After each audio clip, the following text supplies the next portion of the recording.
এই মুহূর্তে আন্তর্জাতিক অপরাধ ট্রাইব্যুনালে আছেন সহকর্মী আফজাল হোসেন, সরাসরি যাচ্ছে তার কাছে।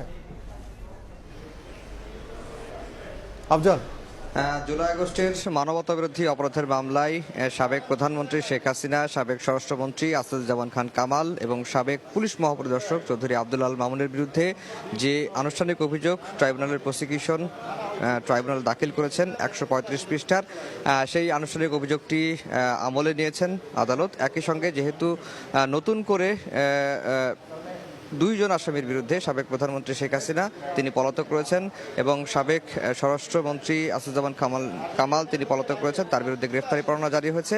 একজন আসামি এই মামলায় কারাগারে আছেন, যেহেতু কারাগারে আছেন সেহেতু তার বিরুদ্ধে নতুন করে ওয়ারেন্ট জারির প্রয়োজনীয়তা নেই।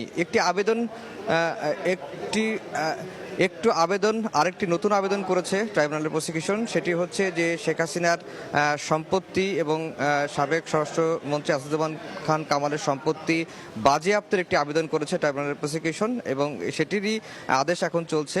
যদি প্রসিকিউশনের আবেদন হচ্ছে যে এই দুইজনের সম্পত্তি বাজেয়াপ্ত করে জুলাই আন্দোলনে যারা আহত হয়েছেন বা শহীদ হয়েছেন তাদের মধ্যে বন্টনের একটি আবেদন ট্রাইব্যুনালের প্রসিকিউশন করেছে, সেটির বিষয়ে কিছুক্ষণের মধ্যে আদেশ দিবেন। আর আজকে আনুষ্ঠানিক অভিযোগ যখন ট্রাইব্যুনালের প্রসিকিউশন ট্রাইব্যুনালের সামনে উপস্থাপন করেন, মূলত গত 15 বছরে আওয়ামী লীগের যে দুঃশাসন এবং আওয়ামী লীগ কিভাবে ফ্যাসিবাদী শক্তিতে পরিণত হলো তার প্রেক্ষাপট তিনি তুলে ধরেছেন।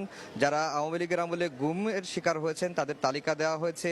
এছাড়া বিচার বিভাগকে আওয়ামী লীগ কিভাবে কুক্ষিগত করেছিল সেই বর্ণনাও কিন্তু ট্রাইব্যুনালের প্রসিকিউশন দিয়েছেন। আর তিনজনের বিরুদ্ধে যে অভিযোগ, সেই অভিযোগের বিস্তারিত তুলে ধরেছেন। তাদের বিরুদ্ধে মোটা দাগে যেটি বলা হয়েছে যে শেখ হাসিনার নির্দেশ বাস্তবায়ন করেছেন ওবায়দুল কাদের, আসাদুজ্জামান খান কামাল, সাবেক আইজিপি আব্দুল আল মামুন সহ আওয়ামী লীগের নেতৃবৃন্দ, এবং সেই দায় শেখ হাসিনাকে সুপিরিয়র কমান্ড রেসপন্সিবিলিটি হিসেবে নিতে হবে এবং যৌথ নির্দেশনায় সারা দেশে যে হত্যাযজ্ঞগুলো চালানো হয়েছিল সেই দায় কিন্তু এই তিন আসামির উপরে বর্তাবে এবং তাদের বিরুদ্ধে যে অভিযোগগুলো আনা হয়েছিল সেই অভিযোগের প্রাথমিকভাবে প্রমাণ তারা করতে পেরেছেন।